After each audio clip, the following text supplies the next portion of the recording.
Welcome to I Think This Is Great, with CLAYNFERNO. Today my guest is Raheem Jarbo aka Mega Ran. We are talking about his debut book, entitled Dream Master. Dream Master is available at dreammasterbook.com. Let's get into it, shall we? I'm here with my good friend Raheem Mega Ran Jarbo, who has a brand new book out that I have to say I'm about almost halfway through. Okay. But wow, this is great that you have a book. When did you start writing it? Man, I started probably 6 years ago. I remember being on tour and we were just talking about stories. I was with K Murdoch and I think I was just like, man, I really need to write this down, And he's like, yeah, you sure do. And so I just started jotting things down. It was like important moments. And originally the book was just going to be short stories. Like, here's a time where I did this and it was crazy. Here's a time I did this and it worked out. Here's a failure. Here's a success, Yeah, like the road dog stories, like everything everybody wants to hear about going on tour. Right.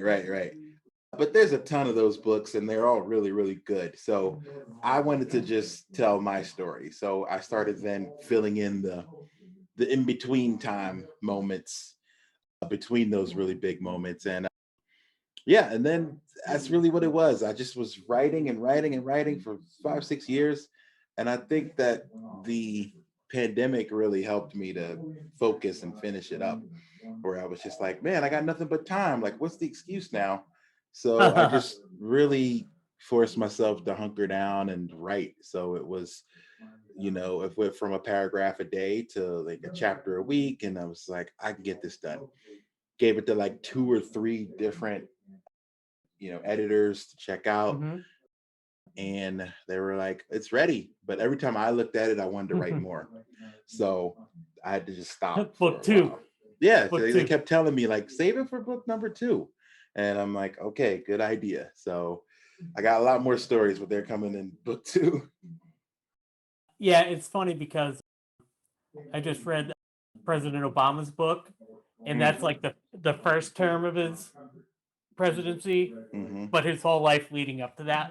And then the next volume of the book, the thing was like really long because I listened to Audible. It's like 29 hours on Audible. Yeah, it was crazy, but I really enjoyed it. But yeah, I mean, I think autobiographical, like the future's unwritten. You've got plenty more to do. I've had people ask me like, I hope you didn't write your memoir too soon. And I'm like, well, I don't know if you knew that Barack Obama's first book was written in like 95 before he had done anything. Oh yeah, I guess so. Yeah.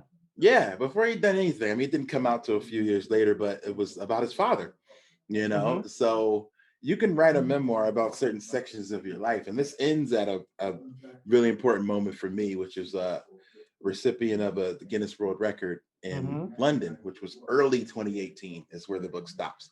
So there's a ton that doesn't happen or isn't written leading up to that. And there's also the, plenty after that. So yeah, there's plenty more, like, I don't think that I'm tapped out of stories at this point, and perspectives to kind of aim for.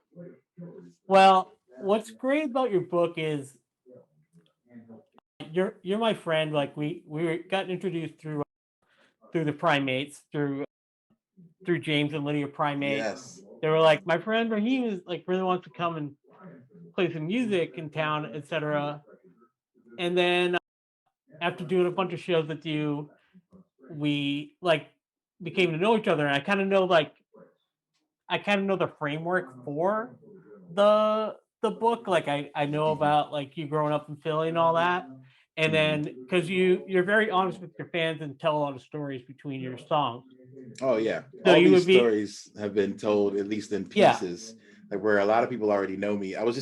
Someone was asking that too, like, where are you afraid of how much you've let people in to your story? And I'm like, nah, I've been a pretty open book. But I do think about like when shows go back again and how many like awkward conversations I'm probably gonna have at merch. where they're like, so how's your mom? Or, oh man, that story about the babysitter. Oh man, I'll be like, whoa, like, you know that. Oh, snap. Like Yep. these folks know everything. And I don't mind. Even before that, it was like, how's Doris? Or, like people knowing my mom's name and things just from my own stories and what I've told.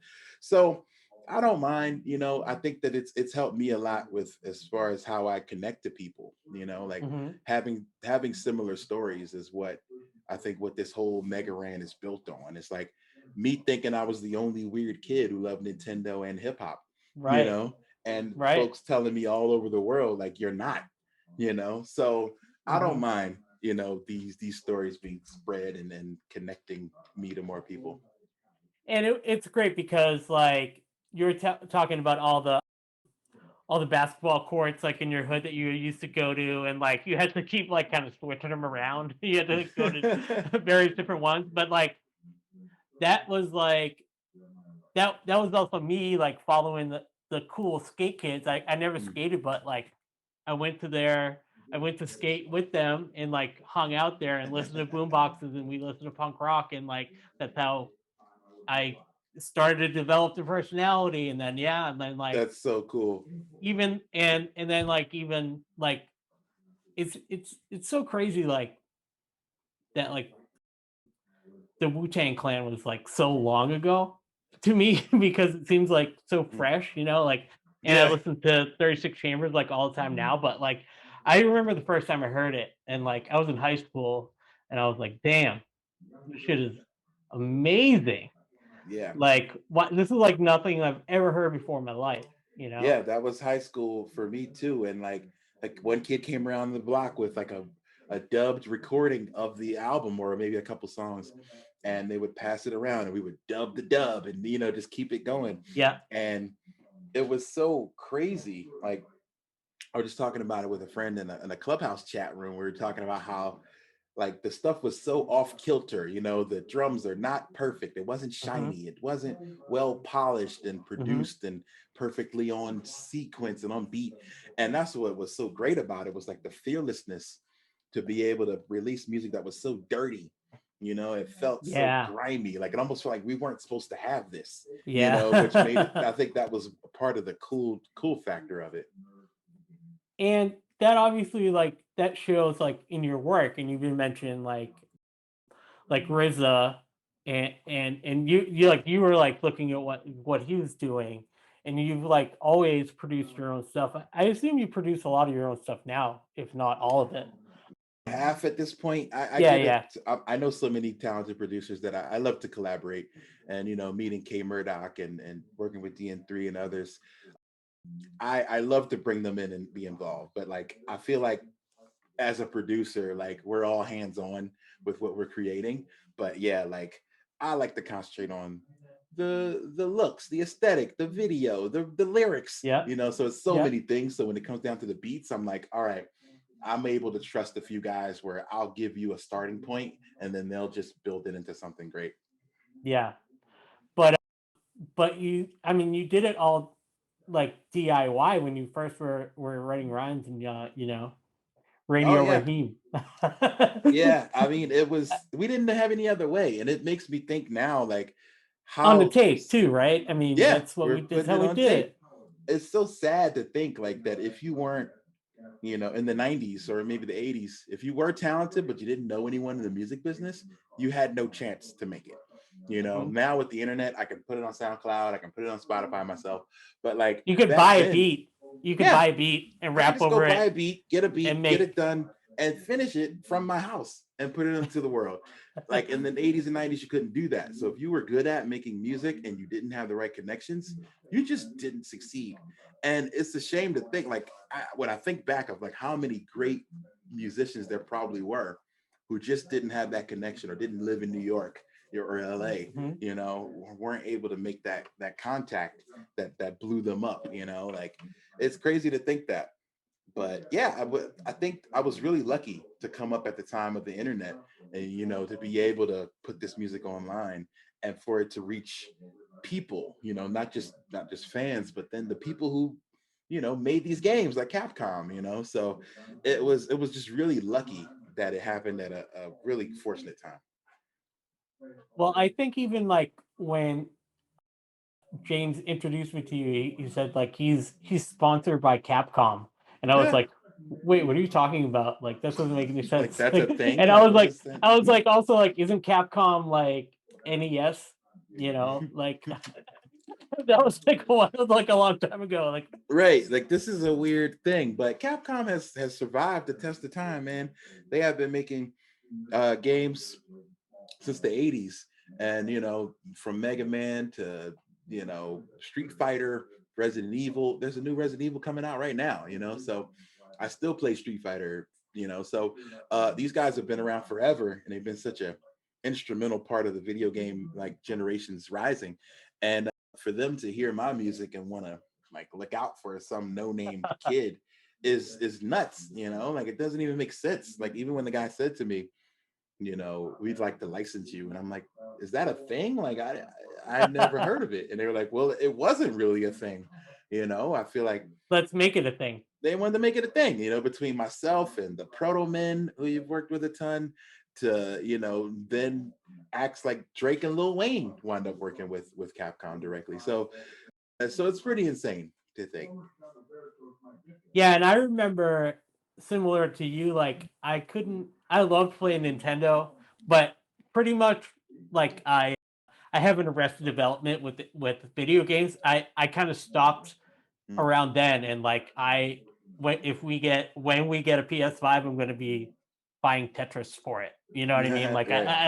I just always play like 8-bit games, and Stacy's like way into games and Fallout and Animal Crossing and all that.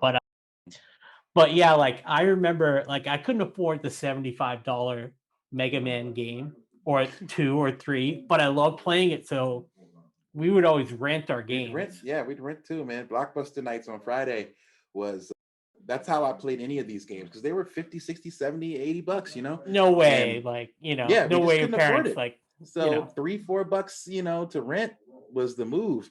And so I played pretty much everything that Nintendo had to offer. And then what I would do is I'd have my TV hooked up to my VCR. So I'd record my footage. So that was my way of reliving that moment, that weekend rental, is that I could play it back.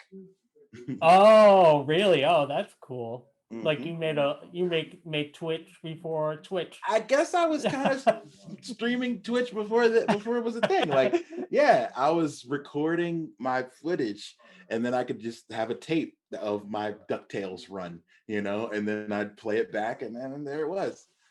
I Yeah. was definitely friends with a kid that had like rich parents and bought him every game, and he Mm. would come over to my house like once or twice, and like it's sort of it seems a little bit like your family. Like my parents weren't psyched to have people over or Mm. stuff like that. I mean, I don't know if it's like that with friends of yours, but my parents were always like very like private and like, and then but also very much like the story in your book about prom night. It's like very much like you're home on time. I know there's other kids out there doing bad stuff, but you're not going to drink.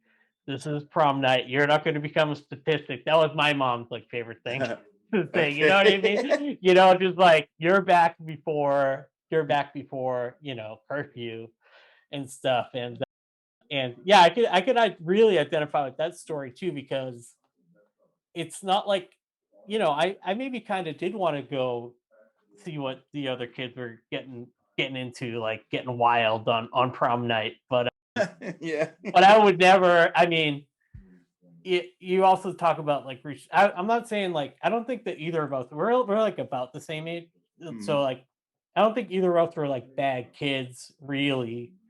But I was always like on punishment, always like 2 weeks Yeah. of not being able to use the phone or something. I couldn't even tell you the dumb shit I did. It was Yeah, probably it wasn't nothing, even like that was me. Like I wasn't a bad kid, but I would definitely get into trouble. Like I wasn't starting trouble. I wasn't, making huge, incidents happen, but I was kind of mischievous. I would get bored and sneak into something, and then next thing you know, I'm on punishment.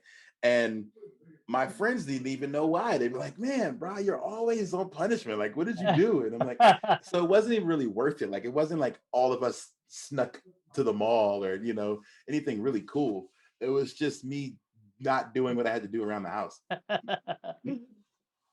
So what did what was the number one thing you feel like you learned about yourself? I mean, these are like all like your stories, but like, did you kind of like uncover like certain feelings or think that things like maybe like that you just remembered when you're making the book, but you hadn't thought about in years? Like, was it like Oh yeah, that? totally. There's a ton of them. Not to give them away, but most of the traumatic experiences, of course, I remember them, but I didn't remember how they affected me afterwards. Hmm.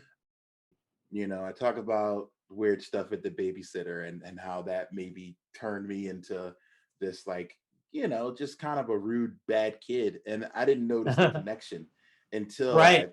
really thought about it. I was like, oh, maybe this is why I was acting out, because I had this thing that I couldn't talk about and I Hmm. didn't know how to explain. So there's a lot of that happened. There's a fallout with one of my producers that I talk about in there, and how it affected my output, for a little while after that, where I wasn't necessarily as adventurous as I was because I didn't have that, that safety blanket there, that Hmm. person who trusted me and I trusted them, so I played it very safe, Hmm. so I didn't understand the connections in either of these until I was writing it out and correcting the timelines, and I was Uh-huh. like, oh snap, like this totally connects.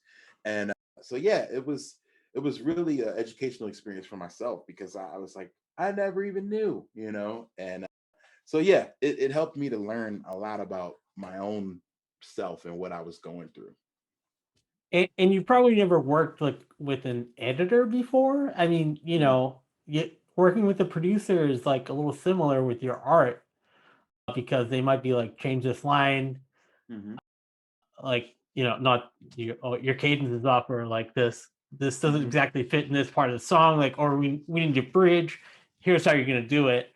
And they Yep. they kind of like that's what producers and engineers are there for, is to provide insightful ideas, and you're collaborating with them, like you said, like you're in a creative process together.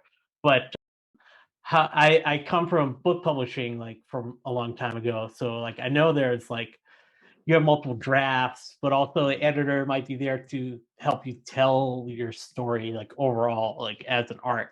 Oh So yeah, that did you helped a have lot. did you have them work with you on that stuff? For sure. I had a couple different editors, and one, Olivia, she was always asking the questions, like, all right, so what happened here? Or Mhm. why don't do you think you should explain that? And I'm like, duh, yes, I should, And Mhm. it was important to get someone to ask those questions. Like, so what happened here? Or I don't remember you connecting this. Where's the connection? And I'm like, And so yeah, it was extremely important.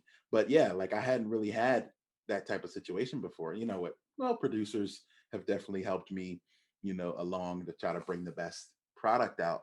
But when I'm in a writing sense, I'm an English major, so like I've always come from that school of your first draft is probably garbage. So you got Oh to yeah. keep working, and keep writing, keep fixing. And so yeah, there was just so many drafts and so many times where another editor, my friend Courtney, was telling me, just she's like, okay, we do these free writing exercises where she'd be like, all right, now you're talking about high school. Give me 5 minutes of uninterrupted just writing. And then now read it back Mhm. to me, and what's missing from your book that's in this, and I'm like, and that helped a lot. Wow, Yeah, it that's was a good really, really exercise. good. Like she'd be like, "All right, give me 5 minutes, just go," and I would just start writing, and then I'm like, what's different here that isn't in this book, and why?" And so that helped me to connect a lot. That's so cool, man. And yeah, it's just it's really well written book. I mean, I was in the middle of another book, and then we're kind of jamming this podcast since we can get it out. But I kind of Mhm, like to, even when I'm interviewing like comic book creators, I might not read mhm. to the very end. So like I and then yeah, I don't want to have any awkward conversations with you at merch. So we won't talk about the book again after today. I promise you. No, I no, promise you. no. I don't mind I'm just kidding. actually. Actually, when you get to the end, I want to talk to you about what you think, and things like Oh that. yeah, for sure. Most importantly, like, does it satisfy you? Does it make you want more? Does it answer every question? Does it lead to more questions? You know, that's important to me too. Like, I want to talk to people about their feelings and what they felt reading it, because I read a lot of books, and I'm always curious how it compares. Like I just finished the Obama book too. Obama's my benchmark, like not to say that we're in a competition in my head. I built my book website based on his. I was like, all right, if this is what people want from Obama, I need to be trying to reach that. Yeah, we got a small competition in my head. Well, I mean, why not? He's the best, so why, Yeah, like you why gotta not go with compete the with the best. best? I think you should always aim for the best, So I And mean, there's that's some what's great always been so memoirs great. as well. I just got the Flea memoir for Christmas, and it's great. He showed up in that movie I saw for the first time yesterday, Baby Driver. Yeah, he's totally in Baby Driver. Great movie. That was fun. That was But yeah, fun. like, so I'm reading that right now. So I'm big into memoirs. So I'm always curious how mine compares. So yeah, let me know Well, your I'm thoughts on along for that. the ride. I mean, I'm not gonna put it down. Honestly, it's great. You have like your. I know I'm gonna, because now it'll start to get where like we start to get to know each other. And then there was an interesting thing that happened when I want to say like almost like the mainstream hip hop community really embraced you with the random record, Mm. and that was just like I was just so happy for you, man. Like when there was like a bunch of cool features on your record, and like Mm. like you're getting bigger press and like these big milestones, and like you said, you'll get to your Guinness Book of World Records accomplishments. Oh, So for sure. and all the awesome wrestling stuff, which I don't know a ton about, but man, you've just had like some really good benchmarks. It keeps kind of growing and going a little bit better, man. It's really cool. Thank you, man. Thank you. Yeah, the random record, I think, is if I'd have picked another point, like it would have been that point to probably end on, because it was, to me, such a high note. And again, it's what this thing that we're looking for, like you said, the mainstream kind of acceptance of nerd rap, and this thing being so niche, and like being able to work with, tour with, travel with, collaborate with some of my favorite artists coming up, has been my ultimate goal. But for the longest, I've always thought like, oh man, they're going to hear the word nerdcore and run far away. Um, but ultimately, it's about building that level of respect, and I think that comes with time put in, like with the Yeah. work you put out, with the time you put in, the accomplishments you achieve, the growth, people start to kind of respect it. And it's been a journey, and a long one, but I'm really happy with the results. I wouldn't even go back and trade it for anything. Can you tell me about the MTV Music Maker app? Like, or what is that? Oh man, I MTV don't Music think Generator. A I've lot of never producers even heard started about on this that. thing. You never heard of it? It was No, a PlayStation game. I think it came out in 2000. It wasn't, they didn't, I remember it being kind of rare. Like they didn't have a lot of it was like copies available. MTV. It said something about MTV, right? Yeah, it's called MTV Music Generator by Codemasters. Interesting. Codemasters is this really small third-party company, and they like MTV license, or they got an MTV license to make a beat making software for PlayStation, and it's for PC. Unbelievable. You could probably still find it, but it's not very easy to find, like on eBay or something. Hmm. But a lot of producers I know started on it. I think Flying Lotus started on it. Whoa, Yeah, a that's a ton huge of artist. guys. Yeah, like a lot of really great producers started from this software. And what was so dope about it is that they had a sampling feature where I could just eject and pop out the game, and then pop in, a Deftone CD, and then try to find a part I wanted to sample, click, and then pop it back out, put in the game, and then work with that sample. And like that was so ahead of his time. And once I figured that And out, so much, you know what? So much work. As soon as you said I had to take the disc out and yeah, put it back in, that's 7 2 steps too much that I it's would a go lot for of work. anything. It's definitely a lot of work. But back then, I mean, that's what you had to do, No, I if know. you couldn't think of any other way to sample. So, man, I was in business. I was at the library every week, just stacks of CDs coming out, and just sampling everything I could, to make new beats. And that was the only way I learned how to use it, because the stock sounds that are in a lot of these programs, it was probably built for like EDM techno. Mm-hmm. Well, not, I guess it wasn't called EDM at that point, but techno house music. It had Yeah. that part down. But Yeah. when it came to like making a hip hop track and having the real like swing to it that a hip hop track would have, you couldn't really do a lot of that in it. So you could sample, like, all right, you found a really good bass line or a good drum kick or snare, sample that, bring it into this, and no one would know how you did it. Mm-hmm. So it was great. It was really formative to my production years. I was random beats at that point. I was literally just sitting at home making beats all day on my PlayStation, and you just couldn't save because the memory cards were so tiny that if you sampled anything, you just couldn't save the track. So I had to buy a Philips CD burner that I talk about in there, and that was at real time. So if my track was 4 minutes, I had to sit and wait 4 minutes for it to burn. And but that was how I put my tracks onto CD, was through that long process.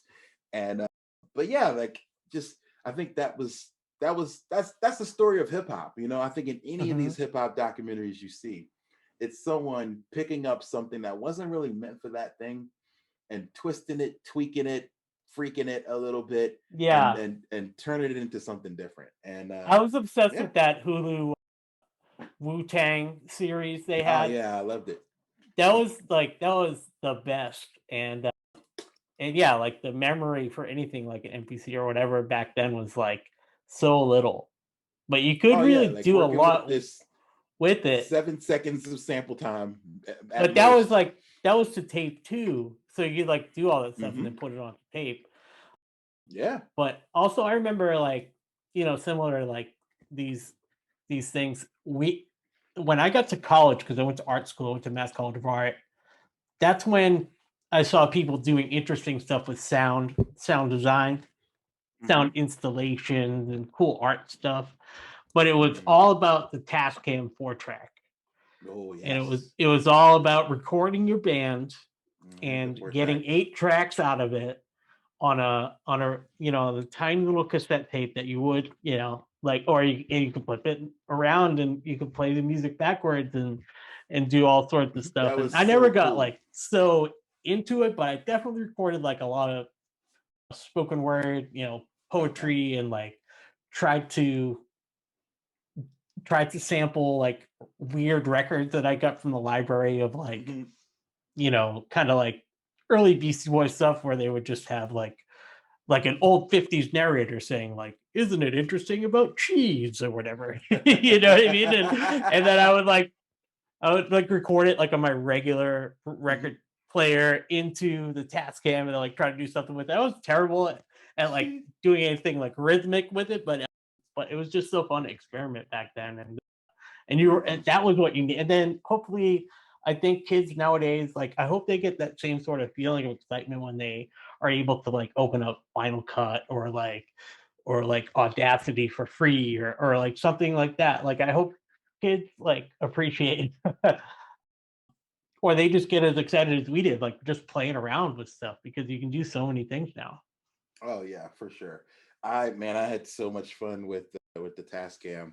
We used to, but we took that stuff so seriously. We would come together and try to make like our little demo tapes on it, and I'd make a little beat on PlayStation and bring it on over on the cassette, and we do our takes over and over again to get it perfect, and it was so cool. Yeah, man, that was a fun time. And you were sort of like, I couldn't exactly tell, but like you were like rapping with a crew. So did you kind of have like, would you guys like work on songs together and like trade verses and stuff like Oh that? yeah, for sure. We were WuTang. We were just an amateur WuTang, and we're just sitting at home. Just we would all sit together, play the beat on repeat, and just write our little verses. And then I was the guy who knew how to work the stuff, so they would come into my bedroom and record, and we'd hit the button and click, click, click, click, click, and do the takes. And then I'd call the next person in because the room was so small. Like, all right, you're next up. Come on, they'd come in, record their verse, and then I'd play it back on the big stereo. And man, it was a great feeling. Like, we felt so accomplished, but we were making stuff. It was so funny is that we never really even shared these things with anybody. It was just for ourselves, like maybe a couple people on the block, but we just were so excited about it, and staying up till 2, 3 in the morning, just creating, not to try to get a record deal, but just because we just loved it. It was just so fun. That is so fun. And recently you've been having fun too, because we can't have live concerts. Like now it's about the time of year I get a call or an email from you about PAX coming up and how we're gonna find some show to play for the video game heads out there. Like, what are you grateful for now that we're in quarantine? Like what are you tell people what you're doing with your Twitch streams and what things that you have going on? Well, first, I'm thankful to have more time to spend at home, family time. I was out probably every 2, 3 days out doing a gig. Every weekend I was gone, so this is the most time that me and my wife have spent together, like since we've known each other. Beautiful. So that's a great thing. Being at home, learning Twitch, it's been a resolution every year to learn and give more time to Twitch. I did it this year, then became partnered, so I think just dedicating that time to something that I had already wanted to do. All I needed was the time, like finishing the book. That wouldn't have happened, So granted, I wish I was touring. We put out what I consider my best work, the Two Hands Up album with Young RJ last May, like right before the world literally woke up. I know. I in the think summer. we had a show planned. Yeah, I think so. And so I was yeah. so excited and stoked to be able to get out and talk about some of these real things. But it worked out. The whole world started talking about these things, So it's literally what our album's about. So the goal, still was accomplished. So I'm okay with that. Yeah, so I've been just grinding on Twitch, playing. I get to play video games now, and it's almost like a job. So that's cool. We do concerts once a month. Me, Lars, frontalot, Schaffer. We still do them at home, and those have been working out really well. So I'm thankful for the opportunity that it's given me to expand my palette. I don't know if this is the full pivot because I really do love performing live, and I love shows and I love traveling. I don't know how much I really love. I really love comfort, and my home's comfortable. So for that, I would say I don't know how this is going to affect my touring for the future because as much as I used to love touring, I can literally sit on Twitch and do that. Still reach the people, still perform, still maybe not. It's still nothing like live music. So I'm going to always want to perform live until I'm in a wheelchair and maybe even after that, but yeah, for sure. But at the same time, it's making me now think about, the second or third act of Mega Ran, which I had never thought about before, and being able to have a situation where I can sit at home, I can play games on Twitch, I can DJ on Twitch where I'm practicing. So I'm building my skills, but in front of a live audience where people can donate, they can share, they can, help me to keep this thing afloat. I can promote every day that I'm on Twitch. Someone comes into my chat and says, I didn't know you were on Twitch. And that makes me feel really great. Like these are people who, or they say, I never thought I'd see you live because I live in freaking Antarctica. Right. And I'm like, just those like little markets that are like just outside. Like even here, like maybe somebody might not get to see you because you don't play Worcester, you play Boston. It might just be a little too far. Or their parents won't let them take the train or something, So it is great to share your work with the world there. And you have DJ sets, you have video game streams and video premieres, all sorts of cool stuff on there. It's awesome. There's so many things I'm able to do, and I think that this will rejuvenate my live touring experience too, because now I'll be so excited to get right back out that the show is just going to be ramped up to 1,000, so everybody's going to have video. Like everyone's going to be out there with video. So which is why I bought a video projector for you guys when you come back. Nice. We better have video. Every concert you have better have video. Like at this point, live shows should become greater than ever, And, I feel like we've had all this time to perfect and work on, the technical aspects of creating a show. And so I think live shows should never be at this point, just a guy and a mic, just looking down and being bored. Yep. And like shows should be shows. And people should go, because we kind of had a problem of in the past couple years, like, and this was across all of my concerts. So it was never in particular, and bigger concerts that I was involved in promoting. It wasn't anybody's lack of enthusiasm, but just fans weren't going out as much these past couple years. And it wasn't anybody. It wasn't like you could be like, oh, no one likes that band anymore. You'd be like, wow, it's scaled back like slowly over the past couple years. Like, this is weird. What's going on now? I hope people. I mean, capacity might be smaller for a little while, but then I think when things are really back to normal, I think people will be like, oh my God, remember that year we spent at home? Oh yeah. Let's get out. Me and my wife say all the time, like, dude, like, you think about all the times where you just decided not to go to that concert just for no reason. You're just like, it's Wednesday and I don't feel like it. Now you're like, oh no, we're going. Like, I'm not gonna pass up this opportunity. Like, there's so many shows I think about that I passed up on because I just didn't feel like leaving the house. No other real reason. So now I'm like, oh no, I'll be there. I'll be at every show now. All right, before I let you go, because you've been so generous with your time and it's just awesome to catch up with you, man. It's so cool. I have to give you crazy props for your MF Doom One Beer video. So did you also, like me, use quarantine? I'm sure you had some skills before that, but did you figure out how you were going to make like a Game Boy video? Oh yeah. I've set another goal for myself this year where I don't know how I'm going to do it, but I'm going to put out a new freestyle every Friday. And it's just on a random beat or whatever I'm thinking during the week.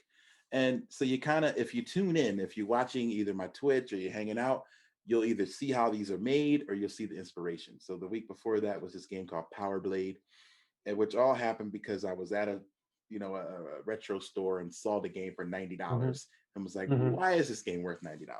I played a little bit and I'm like, oh, the music kind of slaps.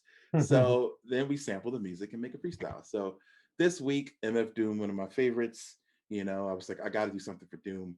And then I found this app called Retrospects, which I used a little bit for a church video. And I was like, I'm going to make the video look like a Game Boy. I don't know. I just hadn't seen anybody do it. It was cool, man. It was really cool. And like the song was great. And that's one of the best songs ever. Anyway, I love the song. I love the beat. And so, I'd put off doing a Doom tribute because a lot of people had done it, even while he was, alive, people would rap on his beats. And I never knew how he personally or anyone would feel about that, just some random stranger rapping on your beats. So I knew if I did it, I'd do a little different. So we got DN3 to go back and re-sample that beat, change it up a lot, flip it, and then I'd rap on it, as a tribute, And so I love it. I love the lines. I love the bars.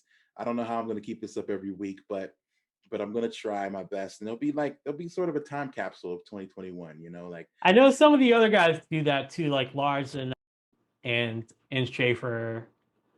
For their Patreons and stuff, they'll have like a freestyle. I don't know how frequently they do it, or they drop a new song every month, or that's going to be challenging for you guys. But it's going to be a challenge. I've seen some of my friends on YouTube drop songs there. They have a time, they have a date, and that's really what it was for me. It's like YouTube is one place I feel like I haven't given a lot of love to. I'm all over. Now I'm on Twitch, so YouTube's been there the longest, and yet I've probably done the least with it. So I want to make sure these songs exclusively hit YouTube on Friday at 3 o'clock. Cool. That's great. So you that's platform exclusive. I kind of just consume it also. I don't really right. So I didn't notice that, but that's interesting. Yeah, it's only gonna be on YouTube. I'll put a clip on Instagram, but the whole thing will only be on YouTube. And then there's that, and so we'll throw all the links in there, obviously. Do you do Patreon as well? Yeah, Patreon.com/Megaran for 2 new songs a month. 2 new songs a month. These freestyles, I do 2 songs. I might be a cover. might be a remix, might be something. It's always something you never heard. Right now, this month, the focus is Black Materia Remake, which is coming out soon. So Patreon subscribers get that first before anybody. And did people, back to Twitch for a second, can you see what you've done on Twitch before? Do you have to subscribe to see like an archive of that? If that artist or that person decides to keep their, they call them VODs, video on demands. So okay, if that person decides to keep them up, then you can see them. If they don't, then you can't. You have to be there that time. But I keep most of mine up except when it's a DJ set, because some of the music can get me. Yeah, it gets muted. Yeah, there's that whole thing. Yeah, it'll be muted. So I try not to keep DJ sets, but if I'm playing a game and just chatting, you can find that stuff. Oh, is that what you did? Why you did that for one beer, so that it would mess up the algorithm? So that I'm fighting the algorithm. Yeah. Oh, constantly. That's always smart. So we got to fight against the robots. So I had to find a way, and so for that, when I tested it out, I rapped on the original instrumental and put it on YouTube unreleased and unlisted. And then it was like, you have a copyright violation, and like you can't play this, it'll be muted. And I'm like, oh no. So I decided to go back and change the beat up, change the recording up, and make it an original thing. Well, that's so cool, man. Thank you for like the insight into how everything gets made, like from back in the day to now. I mean, I'm just so fascinated with that process stuff. But more importantly, it's great to see you, man. I love seeing your streams, and I'll continue to check in there on Twitch. I appreciate you popping in, man. It's always I'm a noob. I don't watch any video games on there. Basically, it's you, and I have a couple of DJ friends that I like to support when I go on there. But yeah, Twitch is fun, man. So cool. I appreciate it too. Thank you. I enjoy doing music stuff, but it's at the same time, I can't do a music stream every day. So I like that the video games are kind of a way to kind of break up that monotony. It's like, all right, I love DJing. I can't DJ every day. Like, story of my life is I do too much. Everybody's always like, you got to focus on one thing. And, but I like games. I like music. I like comics. I like everything. And you've always been like that, just like I have always been into punk rock just as much as the WuTang Clan. Can't be, you can't be 10 things. That's bullshit. Like, why can't you? Like, exactly. Oh, and bonus question for you. Was that for real, that in Times Square, your book? Yes. There's an ad running like that's incredible. That is that's pretty so nuts. Cool. There's an ad running in Times freaking Square for my book. Insane. So everybody get the book. Is the book have its own website? Go get it. Dreammasterbook.com. Excellent. Yes, go get it. There's links to every place.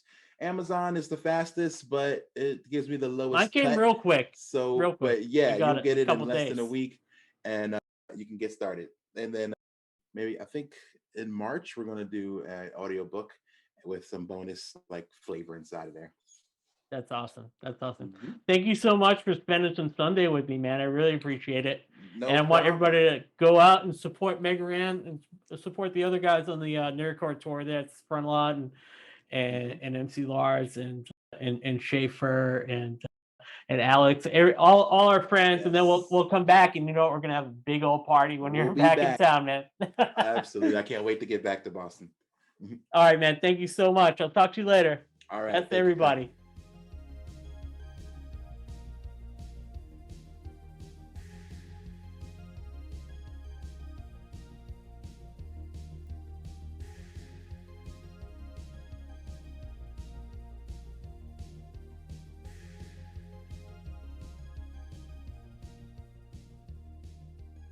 Please like, subscribe, and leave your comments below. Thanks.